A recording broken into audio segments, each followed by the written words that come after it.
Good evening, everyone. Welcome to the shop. So I've been using this Harbor Freight general brand digital caliper for about a decade now, possibly longer. But it still works fine. But I wanted an additional one so that I could have one in my office and one in the shop.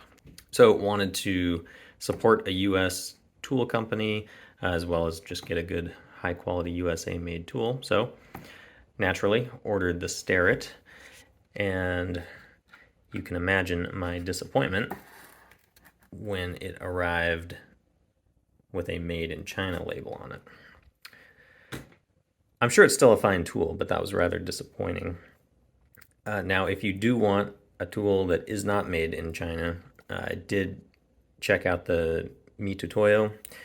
It doesn't list on their website anywhere I could find where their digital calipers are made, but I did email them and they confirmed that they are made in Japan. So if you want a non-Chinese tool, you can get the Mitutoyo for just a little bit more money than the Starrett.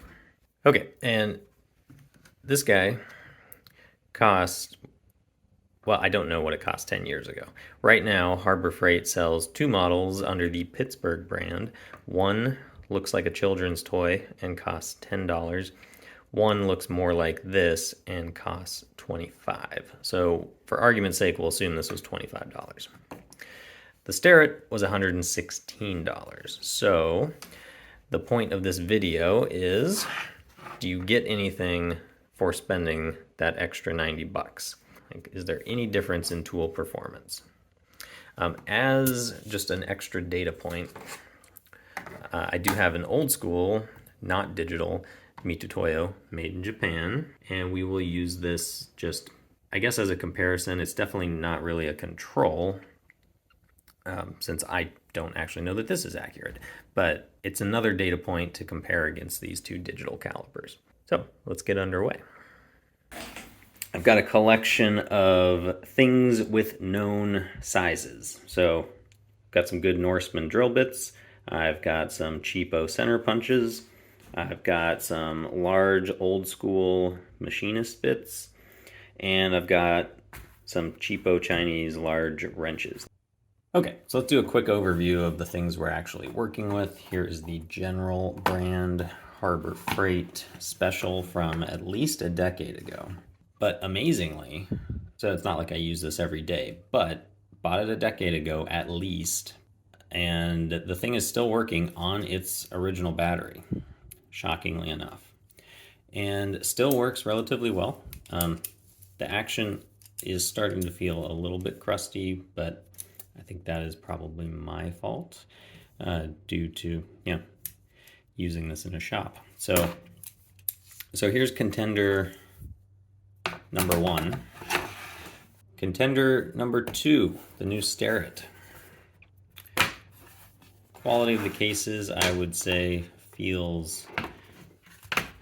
This one actually does feel a little nicer, to be honest. Feels like it's a heavier plastic. I do like that it's foam covered on both the top and the bottom. That's nice, spending over $100, you expect that. I will say this is heavier, like it feels like a more robust tool.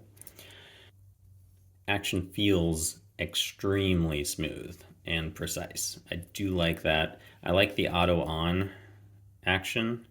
Let's turn that off. So as soon as you start moving it, it kicks on. I do like that, whereas the Harbor Freight, you actually do have to turn it on. Okay, up first, the Harbor Freight. For sake of ease of comparison with the non-digital Mitutoyo, we are going to use decimal inches. 16th inch Norseman drill bit, 0.061. All right, Starrett. Zeroed out, that's on millimeters. All right, decimal inches, 0.0625, 0.61, 9/30 seconds, drill bit. All right, 0.2795, 280, looks like 0.2785, 1/4 center punch, 246, 0.2475, 246.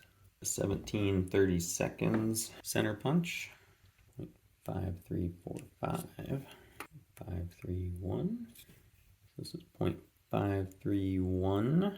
1 5/8 inch drill bit. 1.615. 1.624. We've got 1.62. 2-inch drill bit. Okay, 1.9965. 2.0005. 2.01. 1.5 inch wrench. 1.5065. 1.499. That is 1.505. 2.0125. 0.001. 1.98. 1.985. Okay, throwing this data into Excel, I've got the expected measurement, the actual measurement, and the deviation for all three tools. And right off the bat, you can see that the Starrett has a far lower average deviation than the other two. In fact, the Harbor Freight and the Mitutoyo have a deviation 4 times larger than that of the Starrett. And that's pretty interesting. I don't think that I was, before doing any of the measurements, I was not expecting it to be that much better or that much more consistent. So it appears you do get something for that extra $90. I think the other takeaway that I've got here is that all of these calipers are fairly accurate. Certainly accurate enough for anything that I'm really doing out in the shop. It's good to see that a cheap digital caliper can meet the needs of most people. Overall, I think that any of these calipers is a fine tool to pick up if you need one. But if you've got the extra money to spend, the Starrett is going to get you a little more consistent results and closer to the actual measurement. I do wish it was made in the US. If you want a non-Chinese tool, you can get the Mitutoyo digital caliper. The only problem there is that I don't have that one to compare. So does that get you even more accuracy over the Starrett? No idea. Perhaps down the road I'll pick that up and we'll do this comparison again. Anyway, appreciate your time. Thanks for watching, and until next time, farewell.